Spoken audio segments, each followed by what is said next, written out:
Oh, hey, good morning, good afternoon, everybody, depending on which part of this beautiful country that you're in. I'm Sheila Gunn Reid. I am your regular host of our daily news and opinion show, Rebel Roundup. I am joined today by our Quebec-based journalist who's just been working her butt off, Alexa Lavoie. Alexa, how's it going? I'm good after a really busy weekend.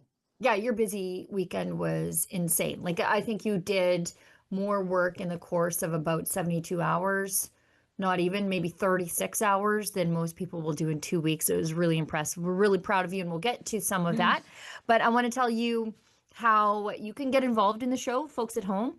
And let me just preface this by saying our show is super live. So you might get some technical difficulties. So anyways, just bear with us. But we think it's a great way to interact with each other and digest the news of the day, and we want to do it with you. So you can join the conversation and ask questions to us by sending a paid chat either on Rumble. That's their paid chat over there is called a Rumble Rant, or you can, if you prefer to watch YouTube, we are remonetized over there. You can leave a super chat, but you can also leave a super thanks. That's their paid comment if you're catching the recorded version of the live stream. And if your paid chats to us are over the $5 US cutoff, we are making it obligatory. We will answer it on air. If they're under that, we do our very best to get to it. We just can't make any promises because all of these things are time permitting. So that's how you can get involved in the show. There's one other thing that you can do to support Rebel, but also celebrate with us. About 6 months ago, it was actually our birthday. 5 months ago. It was actually our 10th birthday. Can you believe it? It's been a crazy, crazy 10 years. I'm not a day oneer, but by the time we get around to celebrating our birthday, I will have been here for 10 years. So we wanted to celebrate this with you. You can go to happybirthdayrebel.com to find out more. But it is going to be our 10th birthday bash. Efren, do you want to bring the screen up so we can show people? There we go. Look at us. Happy. We've got our party hats on. My friend Alexa Lavoie will be there. Drea Humphrey, Tamara Ugolini, David Menzies, of course, and the thought leader behind the idea of Rebel News, our founder, our commander, Ezra Levant. And our early bird tickets are available right now. It's Thursday, September 18th at 6 p.m. at the Carriage House in Calgary. We love the guys at the Carriage House. It's live music, cocktails, snacks, hors d'oeuvres, and a meet and greet and photos with your favorite journalists. I hope that includes me. And this is this is to celebrate everything that we have done. And we want you at our birthday party, friends, because we could not have done any of this without you. You believed in us when everybody said that we would fail. In any of our controversies, you stood by us and told us to keep fighting. And so the only reason that we are a decade old is thanks to our viewers at home. And so we'd love for you to join us. And Tamara Leach is going to be the musical act, the musical entertainment at our birthday. So if you want tickets, and I think you should get them right now, go to happybirthdayrebel.com. All right. Efren, do we want to start the news and then we'll go into our other messages later, the things that we have to check off our housekeeping list? I think so. Let's get right into it. It's a really busy day. We'll talk about the Sean Feucht stuff, and then before we hit an ad break and head to the next stuff, then I'll talk about the other things we need to talk about to tidy up some loose ends. Sean Feucht, for those of you who don't know, is a Christian musician from the United States. He's MAGA. He is pro-life. He's pro-traditional family. And he was anti-COVID restriction, which is kind of a mainstream viewpoint in this country, regardless of what the mainstream media and the liberals, and I think I repeat myself when I make the distinction there, would tell you. And he had 6 venues cancel on him for safety concerns. Why? Because of these dangerous Christians might be singing in a publicly owned venue. So 6 venues canceled on him. we started a petition at letusworship.ca to give you an opportunity to let your voice be heard, because I don't think these politicians and these municipal bureaucrats, Parks Canada bureaucrats, I don't think they really speak for Canadians. They speak for themselves in their little bubble. But even people who disagree with Sean Feucht on some issues believe that he has a right to peacefully express those views, let alone express them in a church. However, Alexa, you were there when Montreal Mayor Valérie Plante thought that she could have some sort of government control over what was said and done inside of a church worship service. I think she still think that she have the control over it, because she mentioned but the person, the spokesperson for her, say that they will issue and they have issued a $2,500 fine, what the church didn't receive yet. I don't know if they will receive on the mail, how long it would take, or if they will really receive a fine, or it's just a talking point to scare people, or like an intimidation tactic. We still don't know yet. We will know when the fines will come into the mail or at the church. But the thing is, the mayor never called the church, never tried to engage with them, tried to find like a common ground or something like that, or just like trying to explain something. And same when they decided to find the church, they never called them.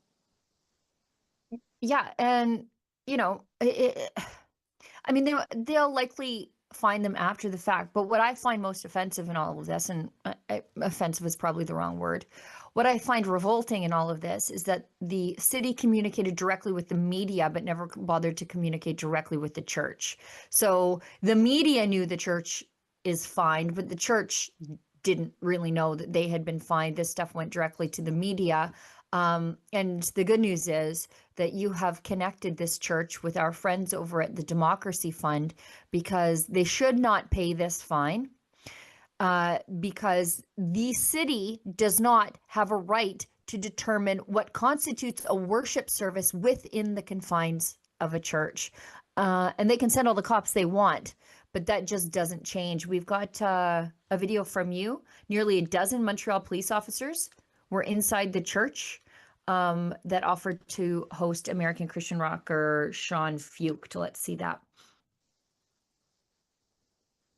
This church in Montreal, as you know, Sean Feucht is supposed to perform tonight, but now there is a lot of police officers who are surrounding the church at the moment. I know that some of them are inside.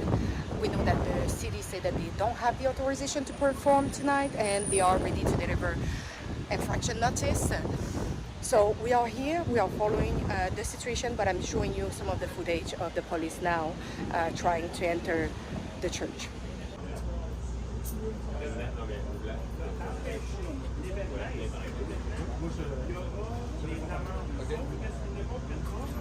L'article 176 du Code criminel canadien est très clair. Quiconque veut interrompre une célébration religieuse est passible de 2 ans de prison. Ça veut dire que n'importe quel de ces policiers-là, et on a déjà évoqué cette autre des autres, n'importe quel de ces policiers-là qui veut empêcher une célébration religieuse, qui filme pour être sûr qu'ils sont loin sous caméra, sont passibles de 2 ans de prison. Selon l'article 176 du Code. Alors, regardez bien le visage. J'ai l'autorisation des gens. Vous allez juste descendre du palier. Vous sortez, madame. J'ai eu l'autorisation de Ça fait 2 fois que je demande, juste descendre du palier. Vous allez filmer, vous allez parler Skype, mais juste rester là. So, just to give some context on all this, so it was not the first time that the police went to the church. First of all, at first I think they were kind of like saying to the church that they cannot go ahead with like this show, and the church say, no, I'm going to go ahead anyway, because it's freedom of religion. And so the police, when they went back and tried to enter, they say to the church, we need to have easy access to go in the church if something happened during the worship service.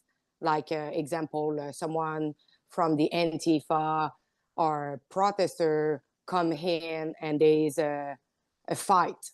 So it's why they say we need this access to always be available for us to go in and out. But the thing is, you can't interrupt a worship service because this is under the criminal code. You can't just like decide to interrupt the service. Right. So instead of talking with us and just say no, and just try to explain what they were doing, they kind of pushed everybody away and just do whatever they want instead of explaining correctly what was their next move. But in fact, they were there to protect the church and the people who were attending the worship service, but they failed to do their job. What I mean by that, the protesters were the other side of the street from the church. And at one point, they let them go into the middle of the road and then on the same side of the road of the church, and then step in the stairway of the church without intervening and stopping them to go even further. What that created, it's like the protesters were straight in front of the church, intimidating, harassing, calling names the people who were attending the church. Also, someone slept inside of the church, and it was able to lit 2 fire bombs and get away with it because nobody actually stopped them, not even the police outside of the church. So why then you ask for having access inside of the right. church, and this happened, and you never showed up and you never stopped that man? You had to ask for the security footage afterwards to open an investigation. But that man went out on the front of the church and nobody stopped him. My God. Let's go through some of this footage, but real quick, I would just want to reference something that you brought up. It's section 176 of the Canadian Criminal Code. Let's just read that together. I put it in this Slack chat, Efron. 176 of the Criminal Code. Every person is guilty of an indictable offense and liable to imprisonment for a term of not more than 2 years, or is guilty of an offense punishable on summary conviction. Who? By threats or force. This is, I think, applies to both the police and the Antifa at this point. Unlawfully obstructs or prevents or endeavors to obstruct or prevent an officiant from celebrating a religious or spiritual services or performing any other function in connection with their calling, or knowing that an officiant is about to perform, is on their way to perform, or is returning from the performance of any duties or functions mentioned in paragraph A, assaults or offers any violence to them, or arrests them on a civil process under the pretense of executing a civil process. Everyone who willfully disturbs or disrupts an assemblage or persons met for religious worship or for a moral, social, or benevolent purpose is guilty of an offense punishable on summary conviction.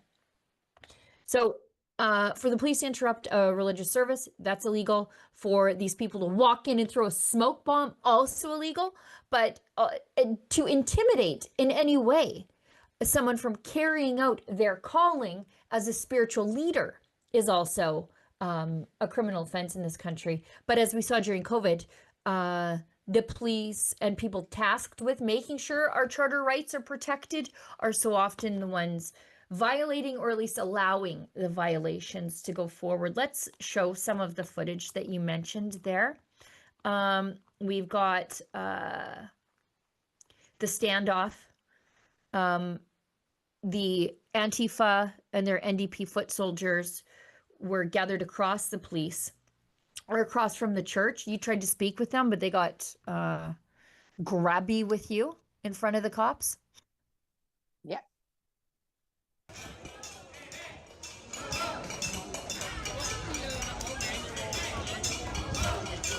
So we are now standing inside of the church because the police Palestinian lost flags. control of the crowd. As you can see, they were supposed to be the other the side of the street, but now they are stepping and blocking the traffic. And you see the police, instead of asking them to go to the other side of the street, they literally just put a barricade, orange line to prevent them to go close to the church. But in reality, they should have asked them to stay at the opposite side of the street, but you can see the police have lost control. Now this lady, an Antifa lady, is now staying on the stair, despite the police saying that if we are staying on the stair, we will be arrested for obstruction of their job. But you see the bystander again, why she's not being arrested while they actually told us that. And now we have people with Palestinian flag, and they all sing like everybody is hates the fascists. And we have like some people with keffiyeh, people giving point fingers. It looked like really, really loving and cheering people. Yeah. Yeah, so it's so funny because the police came to see us because we were standing on the stair because Right. obviously we will not go down and being attacked. So they came and they told us, please go inside or go down on the stair, because if you stay on the stair, you're gonna be arrested for obstruction. Okay, but what about them? Because you Right. never actually told them the same thing, or if you did, you didn't arrest them. So I told them, but I want to cover what is happening outside, but I Right. cannot go down to the stair or I'm going to be attacked and you're not going to protect me because it's what you did last time. And they say, no, we are going to protect you. I say, oh yeah, can I have like your words on this? Because last time it's what you actually didn't do this. Okay, And so hang on, I just want to interrupt you. So that guy is being arrested there, and yet someone is allowed to hold a flag there. Is she being arrested for obstruction? Or is she just being told to go stand somewhere else? actually, I don't know, because at one point the police decided to act. So she wasn't arrested. She was just handled physically down to the stair and put on the Exactly. street. But him, he was arrested. She was obstructing that arrest. Yeah. And yet she's not threatened with obstruction. You were. Yeah. And that guy who got arrested, by the way, was released at the same area because he took a picture afterwards on social media. And but Natasha was driven far away from the protest and released in the middle of like downtown, and she got freed there. But this man was just catch and release at the same area. Gross. Can you explain me this double standard? No, I can't, because I mean, they're going to arrest journalists for obstruction, but they didn't catch the guy before he came in and set a smoke bomb off inside the church. Let's watch this footage.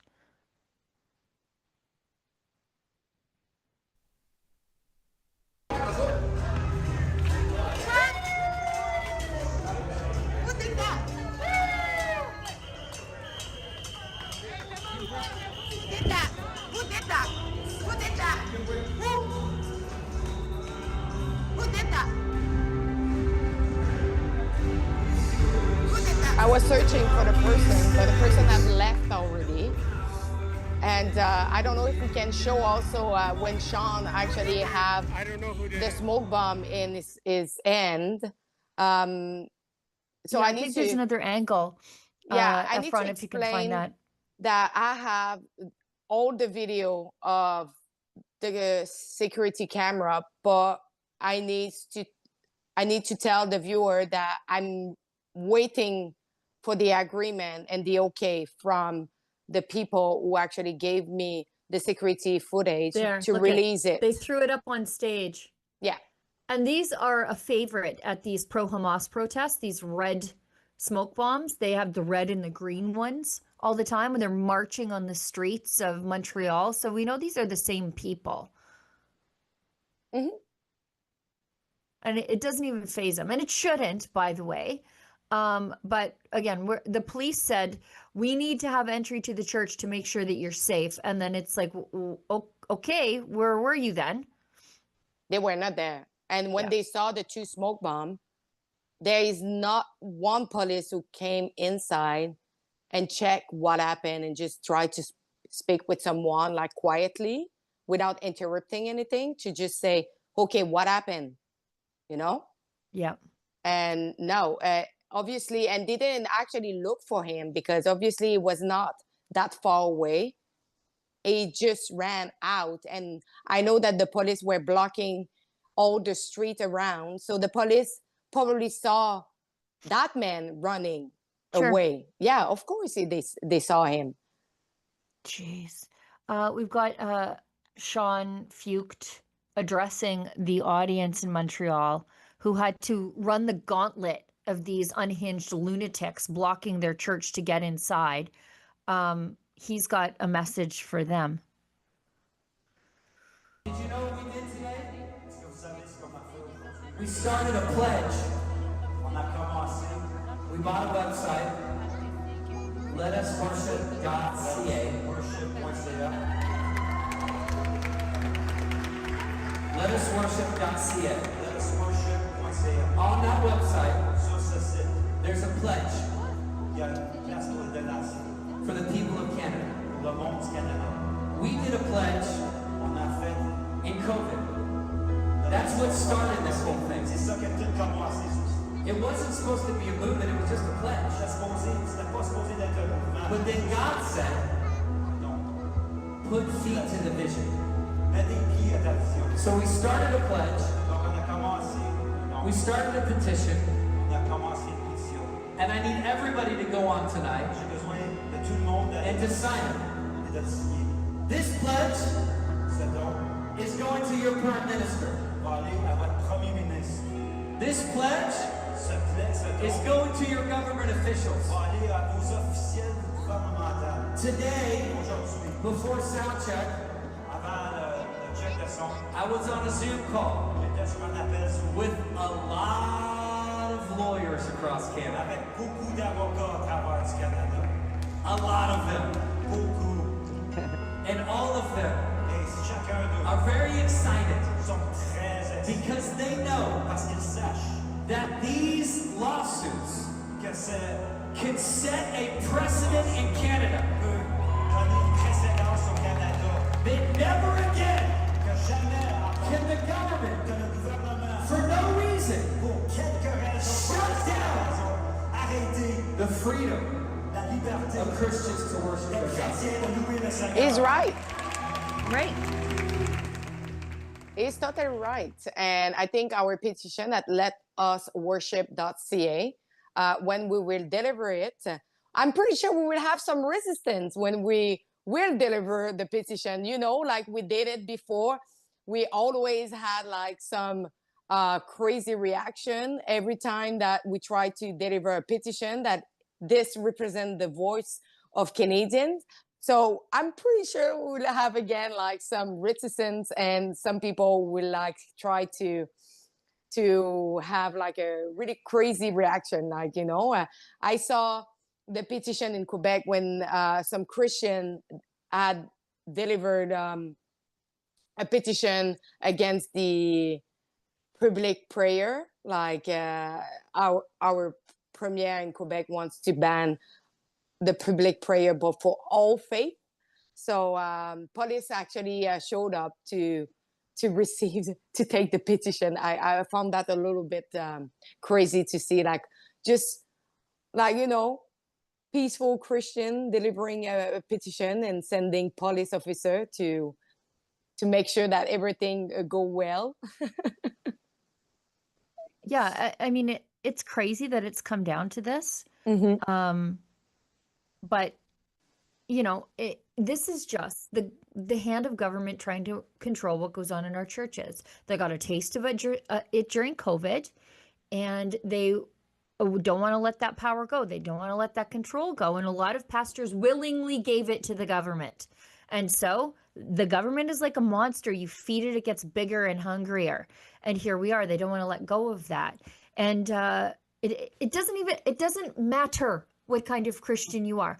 I am not the same type of Christian as Sean Feucht. In fact, I once wrote emails about intrusive percussive instruments at Mass. It's not my style, but I think that churches have a right to worship in the way that they see fit. And it has been attributed to St. Augustine that when you sing, you pray twice. And so singing is an essential part of Christian worship, whether Valerie Plante, the Montreal mayor, agrees or not.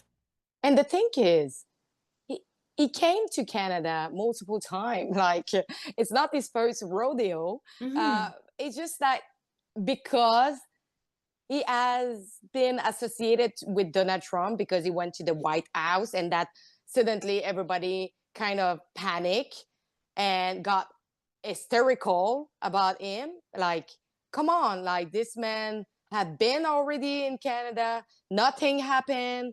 It was always peaceful, and like suddenly, no, it's not acceptable. Yep. It's stupid. It's stupid. This is the government for you, and that's why we have to fight back.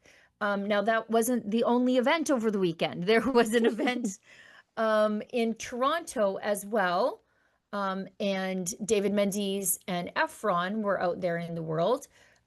We've got a clip from Efron, who's going to actually key it up because I think he's in the control room. Sean Feucht's Christian service about to take place in Toronto. And he shows us a little bit of how it looks so far. I believe we have a little bit of the Streisand effect happening here, where they tell you, don't go, look away, this is bad. And people like me are like, actually, now I want to go more. So let's see this.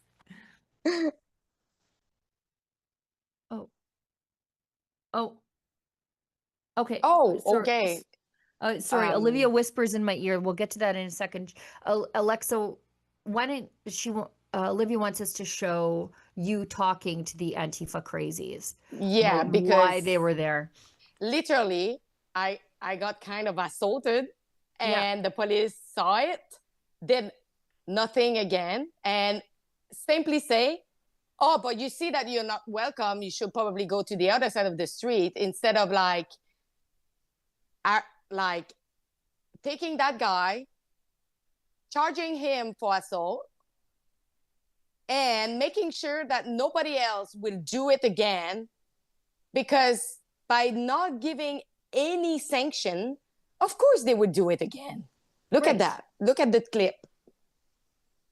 How about a nice cup of get the fuck up? Hein? Crissez votre camp. Vous pouvez pas me dire de crisser mon camp Oui, sur je une peux place te dire de publique. crisser ton camp. Je peux te dire de crisser ton camp parce que tu le mérites. Décaliste. Pourquoi je le mérite? Décaliste, t'as pas d'affaires ici. Hey, vous n'avez pas le droit de toucher à ça, là. Vous n'avez pas le droit, là. Ça, je suis désolée, là, mais ça, c'est une agression. Oui. Ah ouais, vous êtes bon en Christ là, pour vous plaindre. Vous n'avez hein? pas le droit de toucher mon Vous êtes micro, bon c'est en mon outil de tabarnak travail. pour vous plaindre. Pourquoi vous l'arrêtez pas? Il n'y a pas le droit de toucher d'ailleurs. mes appareils, là. En Ontario, il l'aurait arrêté déjà, lui. En Ontario, il l'aurait arrêté direct. En vous approchant, les Non, il n'y a pas le droit de toucher mon micro. Sauf que là, vous vous approchez, vous n'êtes pas la bienvenue. Non, il s'est approché de moi, monsieur, si vous l'avez bien vu. Il est venu vers moi, il m'a menacé et il a pris mon micro. La meilleure chose, je pense, dans votre situation, c'est peut-être juste d'aller de l'autre côté. Je le sais, mais j'ai le droit de marcher, je suis quand même une citoyenne. Je comprends, mais vous sachez que vous n'êtes pas nécessairement la bienvenue. Puis... Oui, mais je ne vais pas commencer à traverser quand c'est pas la lumière pour être après ça une infraction de jaywalking. Hein? Et c'est clairement lui qui... Mais lui, non, il est arrivé tout d'un coup, il n'était pas là tout à l'heure. T'es une victime. Va Pas faire une ton- victime, monsieur. Ouais, ben va t'amuser, va t'amuser. Vous n'avez pas à être agressif comme ça, monsieur. Take down up your key, sir. C'est quoi votre Get nom, the monsieur? fuck. C'est quoi votre nom? C'est quoi mon nom? Mon nom, aussi, c'est Émile Henry, puis je t'emmerde.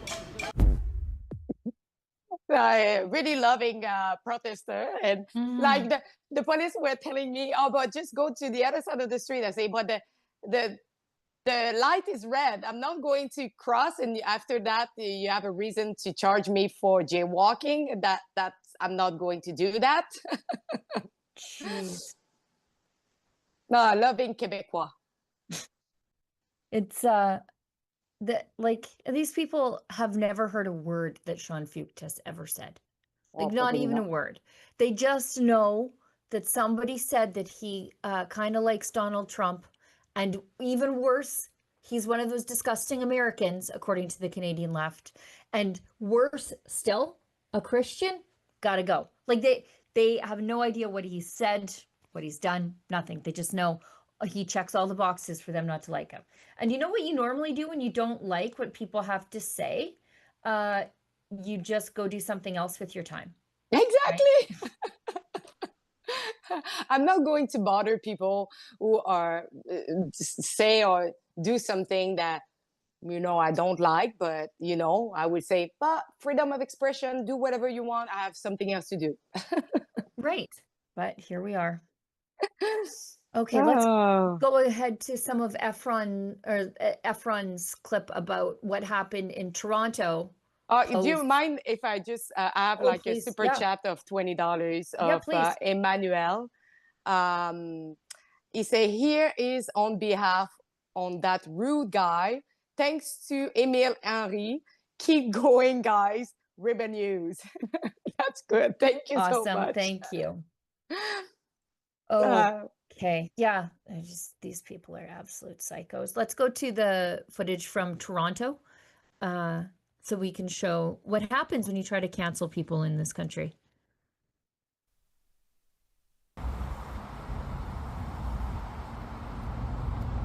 cop car. Lots of people in Toronto. I was really surprised. Really surprised. A ton of people. Like if you look like at the show, the show was massive.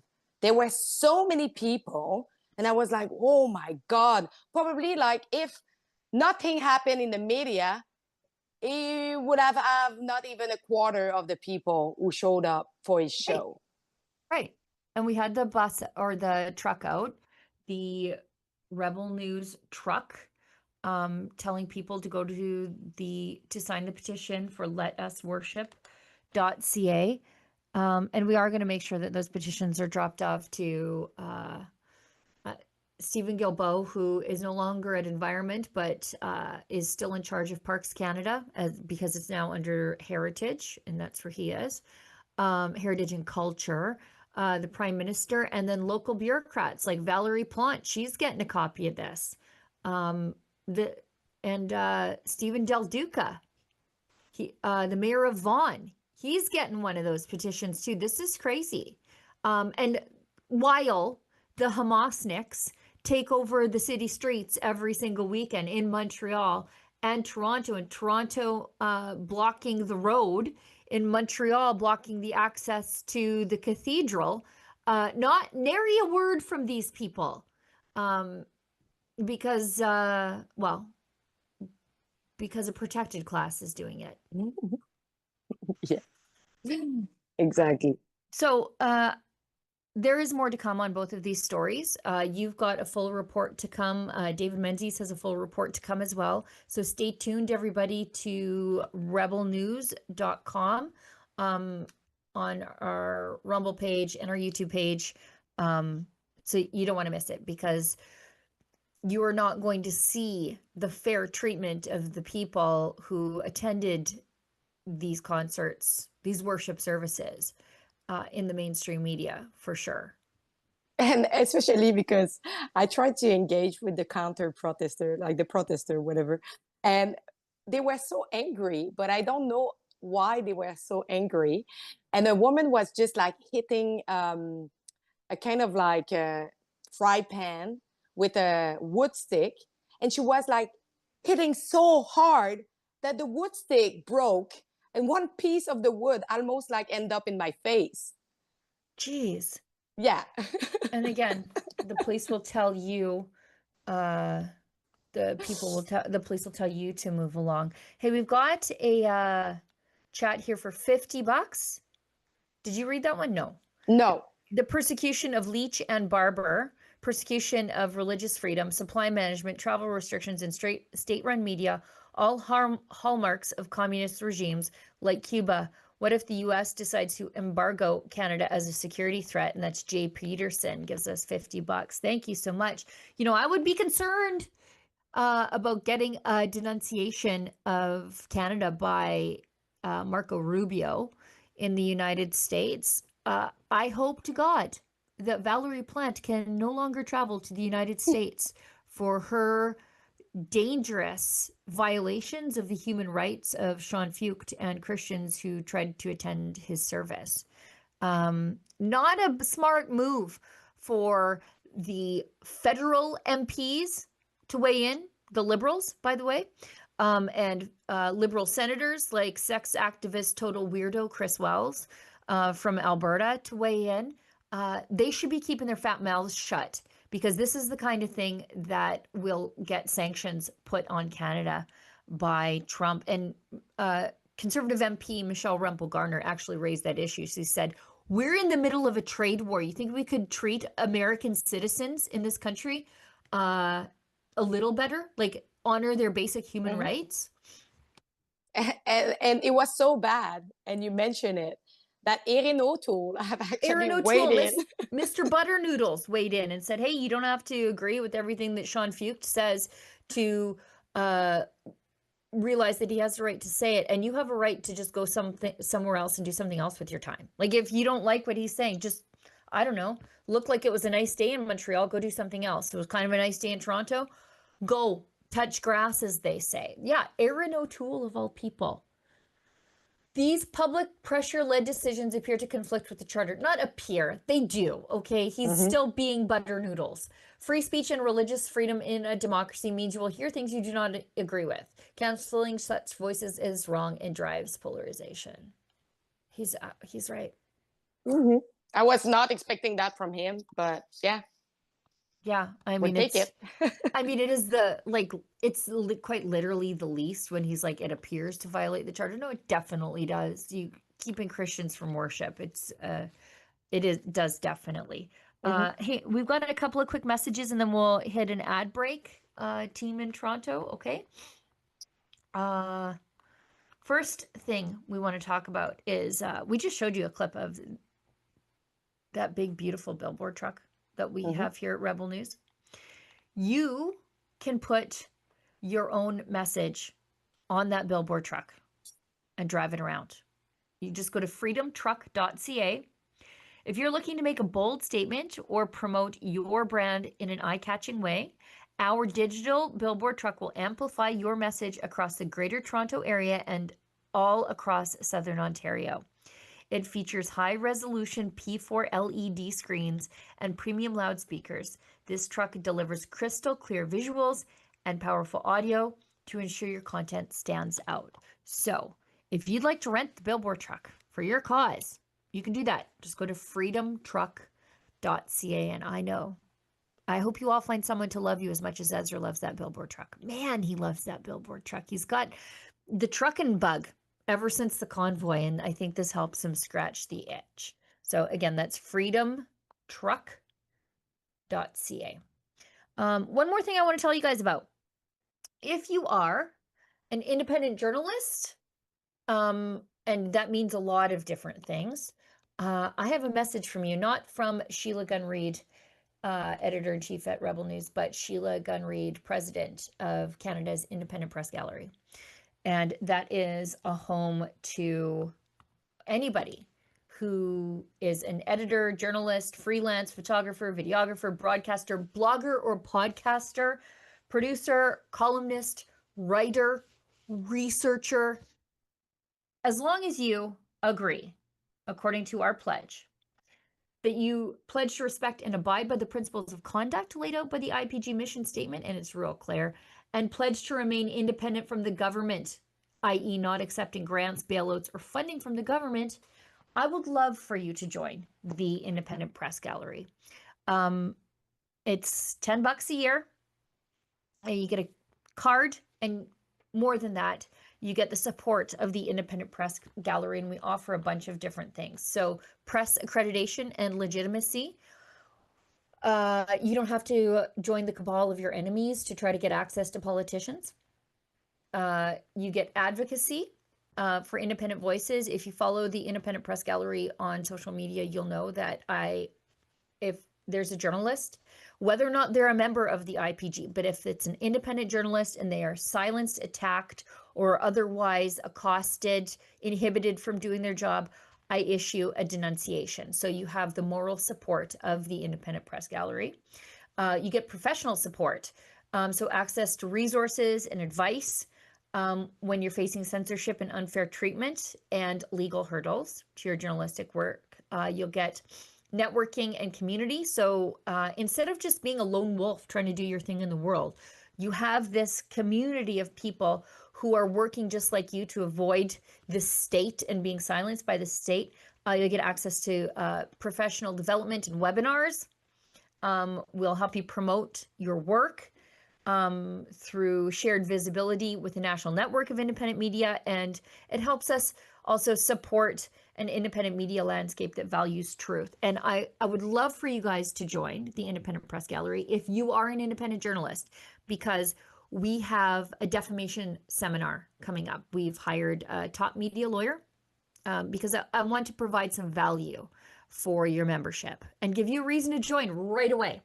And so, we are in an increasingly litigious environment, and you sometimes don't know, hey, am I allowed to say that?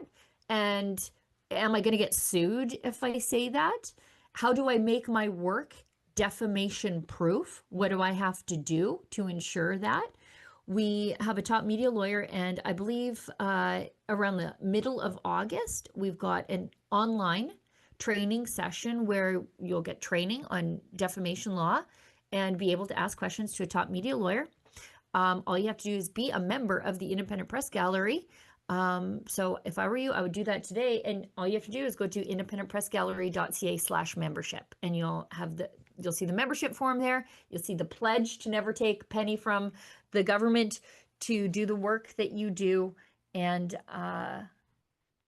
you'll see our mission statement, which is really simple. It has our charter, our preamble, and if you agree with those things,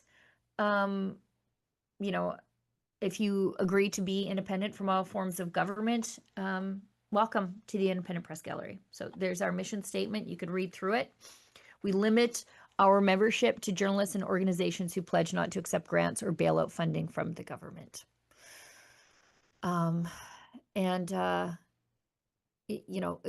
Taking money from the government results in a perception of bias, even if you aren't. And, if you're biased towards conservatism and you come by it honestly, that's okay. As long as you didn't take money to do it.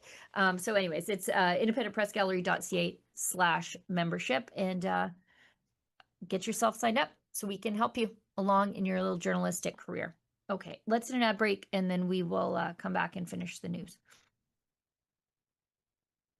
Alberta powers Canada, but Ottawa keeps limiting our potential. The Alberta Next panel wants your ideas to strengthen our sovereignty within a united Canada. Help decide what's next for Alberta. Visit alberta.ca/next. Gun bans make great distractions. Trudeau may be gone, but Carney has picked up his same rhetoric. We will quickly, and I mean quickly, reinvigorate the buyback of assault-style firearms. Hunters, collectors, competitors, and defenders of tradition are still being targeted. While criminals run wild under Liberal policy. But we are fighting back. By delaying and dismantling unjust legislation, by confronting policy at its source, like on the global stage at the United Nations, through our unmatched record of political lobbying and our Save Firearms program, actively saving firearms from government crushers in real time. and we're not done yet. Join us, Canada's National Firearms Association, in defense of freedom. Okay. Do you get allow me, just before we go to the full news, I just want to promote my last investigation that is Yes. currently available on YouTube. It would be really appreciate everybody if you go watch it, comment, and like it. So we are pushing it in the algorithm. I spent 4 days with Lincoln J at the border investigating the illegal crossing. So the investigation is called Criminal Border Crossings Exposed. So I think it's one of our really beautiful piece of journalism, and only us can actually show you the truth, and also the boots on the ground and really digging to show you the truth about what is going on with our border. So I encourage everybody to watch it, like it, and comment, please.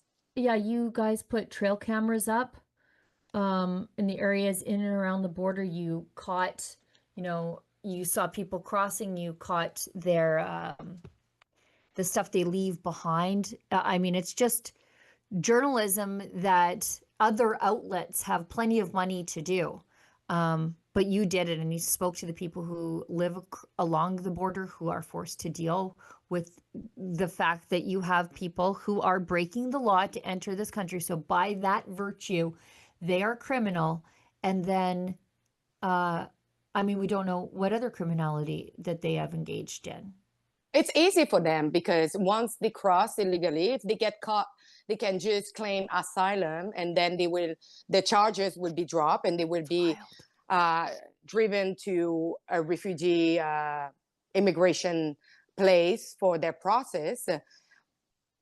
There is no sanction. There is nothing to deter them to cross illegally.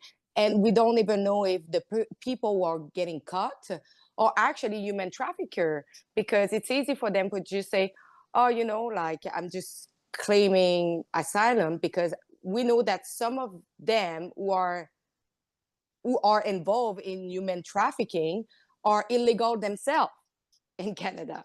So it's easy for them to just say, oh no, I'm just a refugee. I'm just claiming asylum, but in reality, they are human trafficker. So I hope you will enjoy, and I encourage everybody to watch it and also share it to your friend, family, to open the eyes of the people that our border is not safe. And in the same time, we are not safe either. Yeah. And I think it's guardtheborder.com. And you won't say it, but I'll point it out. It's very dangerous work. You were attacked down there once by a human trafficker. Twice now. And so it's very dangerous work. And you're very brave to do it. And people can support your work at guardtheborder.com. That's just quite something. Okay, let's bump ahead to, let's see how quickly we can breeze through some of this Trump censorship stuff, because Trump told off Keir Starmer, and the UK left to their faces. He said, Europe is a very different place than it was 5 years ago. You have to get your act together. If you don't, you won't have a Europe anymore. Let's show that clip. Europe is a much different place than it was just 5 years ago, 10 years ago. And they've got to get their act together. If they don't, you're not going to have Europe anymore as you know it. And you can't do that. This is a magnificent part of the world, and you cannot ruin it. You cannot let people come in here illegally. And what happens is there'll be murderers, there'll be drug dealers, there'll be all sorts of things that other countries don't want. And they send them to you, and they send them to us, and you've got to stop them. Yeah. I like the face of Keir Starmer, I don't feel great. No, it's embarrassing for him, but he needs to hear it. And you need to hear it from the most powerful man in the world, from a country that deeply believes in your human right to free speech. Keir Starmer tried to defend himself by saying, we've had free speech for a very long time here. There's a lady in jail for saying mean things about migrants, I think it is. So no, you don't. There's a woman in jail who is serving a longer sentence than people who harm children. So he can shut his yap. Anyways, let's watch this. Free speech today. Well, free speech is very important. I don't know if you're referring to any place in particular. Perhaps they are, but we've had free speech for a very, very long time here, so we're very proud of that. Free speech. Sorry, I had to laugh. Like he had to jump in and try to defend himself. That show you that England is losing free speech, because you will not jump in and try to defend yourself if you didn't do anything wrong. Yeah, Lucy Connolly is sentenced to 31 months in jail for inciting hate, for inciting race hate, according to the British state. And the Court of Appeals refused to reduce her sentence. Keir Starmer, the man who said, "Oh, we've had free speech for a very long time here," said this was a matter for the courts, and that while he was strongly in favor of free speech, he was equally against incitement to violence.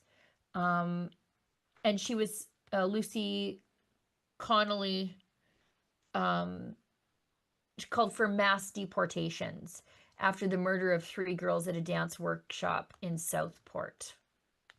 And normal people would think that the sentence was manifestly excessive, but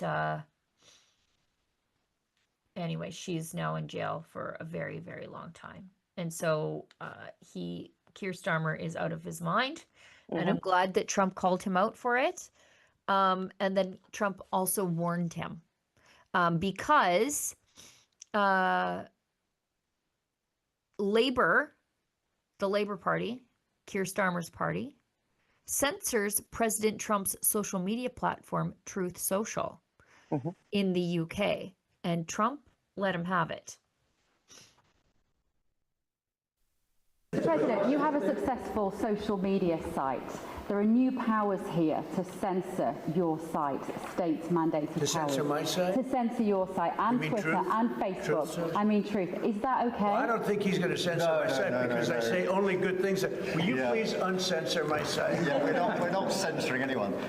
We've got some measures which are there to protect children, in particular from sites like suicide sites. We've had too many cases in the United Kingdom of young children taking their own lives, and when you look through their social media, they've been accessing sites which talk about suicide and encouraging, if you like, children down that road, and that is what we want to stop. There's nothing about censoring free speech. But that treats all adults like children. This country is the proud. But that can treat all adults like children. Free speech in this country has been for a very long time. We're very, very proud of it. We will protect it forever. But at the same time, I personally feel very strongly that we should protect our young teenagers, and that's what it usually is, from things like suicide sites. I don't see that as a free speech issue. I see that as a child protection issue. We actually passed a bill in Congress, headed up by my wife, actually, which was to pull bad stuff out having to do with children, because it is a problem. But I cannot imagine him censoring Truth Social. This is more of a very political, and it's been a very big success. It's not going to happen. And I only say good things about him and his country, so if they censor me, you're making a mistake. I'm going to give my ambassador the job, make sure it's not censored. I had not heard that. Trump's being jokey, but he's dead serious. And you can see that, okay, so they haven't necessarily censored Truth Social, but if there were something that the government said was harmful on Truth Social, they would censor it. And this sounds, I don't know, exactly like the Online Harms Act in Canada, where it's this dystopian nonsense where the government can say that's harmful. How? They don't know. Maybe in the future. Maybe you'll commit a future crime. You're pre-guilty. And Nigel Farage, to his credit, has said that he's the head of reform in the UK. He said he would repeal this. And this is what they do. They say, Mhm. we're there to keep the kids safe, you guys. And in the meantime, they're censoring mom and dad. It's exactly, the left understood something. Yeah. Take a good cause, like protecting the children, and then let's pass all the censorship laws under that pretext. Yeah. And Yeah. it works. It Yeah. works. It becomes a poison pill. So what it does to the people who oppose the legislation, saying it's too broad, it's going to result in censoring adults for political speech, they'll say to you, well, then you don't care about the kids. You want kids to harm themselves after they find this content online. You want people who would harm children to be sharing this content online. That's the criticism they use against people who oppose these draconian laws. It's quite clever, but also quite sinister, because I got a real hard time thinking that the people who are fine with gay erotica in the local library, that they actually care about kids seeing harmful stuff online. And by the way, it's the role of the parents to deal with social media and access with internet. If you don't want your child to be exposed in all harmful content, it's your job as a parent to do something, not to the state, not to the school. It's the authority of the parents. What the state have to do with this? Well, nothing. They should stay right out of it. They are perfectly fine with semi-nude people prancing around at the Pride Parade, but they're worried about harmful content online, which means things that are harmful to the government, not to kids. They just use that as an excuse. We're rapidly running out of time. I have a busy day. You have a busy day. Let's hit this one, because it's in the YouTube headline. Poll: non-white Canadians, this is from our friends over at Juno News, non-white Canadians more critical of mass migration than white Canadians. That makes perfect sense to me. Yeah. Because these people come here for affordability, opportunity, freedom, and they come to Canada following all the proper channels. And then they turn around and see a bunch of queue jumpers cutting in line, driving down wages and up the cost of housing. Of course they're worried about it, because they came here for a certain idea of Canada, and it is rapidly changing. This, by the way, this is written by Walid Tamtam, who is a graduate of the Student Journalism Conference. The Democracy Fund every year puts on a student journalism conference. What is it? studentjournalismconference.ca if you want to apply. It's applications, I think, close on August 3rd. It's open to young people. So if you're older, I think than 25, I forget the exact age, share this with a young person who wants a career in journalism. You don't have to be in journalism school. You just want to have a career in journalism. Applications close on August 3rd. Walid Tamtam, the author of this, was a graduate of the Student Journalism Conference. Go ahead. And also we need to speak about the fact that there is a lot of people who flee persecution and flee other kind of behavior, like voyeurism, harassment, intimidation. Most of the women in certain countries have flee those countries because they face that every day, and now they are facing it here again. Not again, but now. Like, obviously, it's happening in Montreal, it's happening in Toronto, it's happening a little bit everywhere, where women don't feel safe anymore at night and during the day. Yeah, according to the 62% of Canadians believe the country is accepting too many immigrants, a 4-point increase since March, and nearly double the proportion who held that view in 2019. The more migrants the country lets in, the worse this sentiment gets. And moreover, to your point, Alexa, imagine being a Christian from northern Iraq who survived the ISIS genocide. You make your way to Canada, or a Yazidi from northern Iraq. You've survived the ISIS genocide. You find your way to Canada. You think, I'm free to practice my religion in peace. after facing persecution, you get here and you see the state shutting down the Christian church, and you're like, what? It's bad, and I think we're reaching the event horizon where this blows up in the Liberals' faces. But I also thought that before the election, and the Ontario boomers proved me wrong. So I don't know. Is there one left on here that you want to get to, Alexa? Here's one that I think is definitely on your beat. Federal funding to house asylum seekers in hotel rooms is going to stop on September 30th. Now, that doesn't mean that the asylum seekers are going to go home. No. What does that mean? It means that they are going to be dumped up to the provinces to take care of, and the municipalities. They will be in your homeless shelters. They will be taking up your subsidized housing meant for low income or upwardly mobile low income Canadians who need to just stop on their way to something better in subsidized housing. This is going to cause an even worse homelessness and poverty problem in this country, because these people who should not be in our country, who are here illegally, are now no longer housed by the federal government. They are going to be in the social housing market that is supposed to be helping Canadians who are here legitimately. I think this is, you can do one thing and stop the funding, but if you stop the funding, and I think you should, then you have to send these people back where they came from. They would never do that. Exactly. Like right now at the border, July will be the biggest month of people arriving at the legal port of entry. I think we are close to 3,000 people now with the number that I have. So if we didn't reach it, probably already.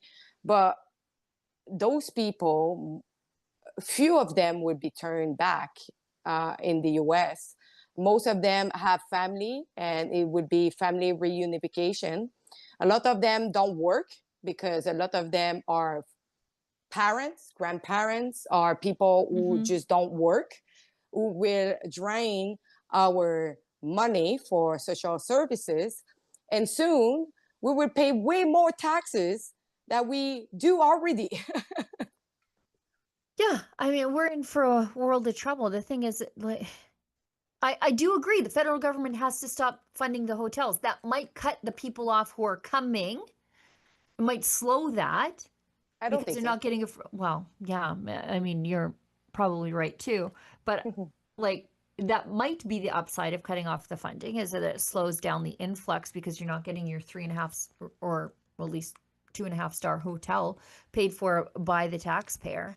But what becomes of those people now? They're just, I guess, the province's problem, because they're still here, right? Like, they're still here. They're not going to work. And the thing is, some people will say, oh yeah, we stop the influx, but unfortunately I don't think so, because if they arrive in Canada and, example, they don't have any place to stay or they don't have the money for that, they would just jump in the US. You know, it's just easy, just like, oh, but I would try in the US then. And just go in the US and work under the table and try to live with like 10 other people in a small apartment, because for them it's okay. Yeah? There's no problem for them to live like 10 of them in a small apartment. Like, I saw that in other countries. It's not a problem, but this is a reality. And imagine the landowner or the owner of the place who have to deal with that. Yeah. I mean, and that's why Trump wanted the border closed, is because these people might self-deport now. The gravy train is done here, back to the United States. And who wants that? We need to send these people who are in our country illegally back wherever they came from. And they can try coming in the front door, or not, actually. Don't try coming in the front door, because you couldn't do it the first time. We don't want you. Let's hit these last two chats, and then we'll wrap it up, because I've got some stuff to do. Alexa, you grabbed this. Cuba Bound says the funding of these protests needs to be exposed because it's $5. Yeah. Oh God, the Alexa device in my house is now talking to me. Jeez. Okay, That's be so funny. quiet. Just be quiet. All right. And Cicely Bardwell gives us $10 and says, ladies, as usual, you provide valuable information to Canadians. Thank you. Well, thank you very much. Alexa worked so incredibly hard over the last weekend. She covered Sean Feucht's worship services. She worked really hard to make sure that the church was connected with the Democracy Fund so that they knew that help was there and will be there going forward. Because, like if you're a church in the middle of this international mess, how do you navigate it? And just to be able to say, look, we've got you. You just go do your church thing and we'll take care of all the other stuff. I think that's an important role that the Democracy Fund plays. And I'm glad you were able to help them with that, Alexa. And also to make sure that there is no bad actor who try to get in the middle. Yeah, exactly. Yeah, we want to make sure that they have good, reliable lawyers who are experienced with working with people of faith. The Democracy Fund has helped Pastor Art, Pastor Derek, the Amish. So they're used to help, and innumerable other ones during COVID. Pastor Phil Hutchins, by the way, Pastor Phil Hutchins, so nice. He spent 7 days in solitary confinement for reopening his church for Thanksgiving services. He's also in our documentary Church Under Fire. First thing he did, he reached out to me, Andrea, and said, ladies, how do I help this church? Because he had been in their shoes. And I know that he sent a message or was going to send a message to the church just to say, hey, I've been there. The Democracy Fund's got you. And I think, it just shows you that the government goes after the nicest, best people. That's what I learned during COVID. COVID was terrible and the lockdowns were awful, but man, I met some of the best people on their very worst days. And they remain just the best people. And it's sad because, that church, they received firebomb and that damaged the air conditioning system. And we don't know yet how much it would cost to repair that. But they were kind of we just replaced it. And now it's broken because of crazy unhinged people who just carry so much hate. Yeah. Broke in our church and did that. And it felt I feel like this is a terrorism attack. Sure it is. Sure it is. It's political violence. That's what that is. It's political violence and intimidation designed to inhibit your rights, your worship, your whatever. And if this stuff were happening in China, if this stuff were happening in Russia, the Liberals would be sending out condemnations. But because it's happening in Canada, they're the ones encouraging it. And by the way, that church, it's not like white French Canadian. They are Spanish background. So some from Guatemala, some from other Latin countries. Yeah, this is an immigrant church. Exactly. And so usually the left will be, protecting them instead of actually attacking them. Yeah. Yeah, that's what I told Pastor Phil over the weekend. He's like, well, do you have contact information? I flipped it along to him and I said, I hope your Spanish is good. The church website's in Spanish right now. Yeah, exactly. But they speak well French and English. The pastor and the pastor's son are really beautiful people. Yeah. I think that's the show for today. Alexa, hopefully I don't set that thing off again. Thanks for helping out on the show today and filling in for David Menzies. He's in court covering a story that he's been following semi-religiously. Thanks for being such a great co-host and working so hard over the weekend. Thank you so much. And thank you for your hard work. You're always working. You are the most busy person in the company. Seriously. I got a lot of things to do. That's all. Olivia and Efron and everybody who works behind the scenes at Rebel News, thanks so much for putting the show together, keeping us on track, and making sure the show is there for our viewers, however they want to watch it, however they want to consume it. Appreciate you. You make us look a lot smarter sometimes than I think, at least I am. And to all of our viewers and to everybody who pitches in a little bit to keep the show on the air, and to those of you who share the show, which is a free way to help us, with people who you think needs to see it. We appreciate you, and we couldn't do any of this without you. And as my friend David Menzies always says, stay safe and stay sane. As smoke is blown away. Right as I start singing, as smoke is blown away. Smoke bombs thrown on the stage. And you know what the greatest miracle was? The greatest miracle of that moment is that the fire alarms didn't go off. Because that was the plan, right? If we can just get them outside of the church, we're going to ambush. There's a whole group of really nasty people waiting outside of the church. And the goal was, well, I think the goal was to hit me in the head with one of them, but we dodged them. And, you know, I've been worshiping on the mission field too much. I've been, you know, on the front lines against ISIS in Afghanistan and North Korea. Like, I know the places where you lead worship with your eyes open. Now I know Montreal's one of them, okay? Anyway, but the greatest miracle is that the pastor, he's this Hispanic man, he's just such a, oh man, he's so strong for the Lord.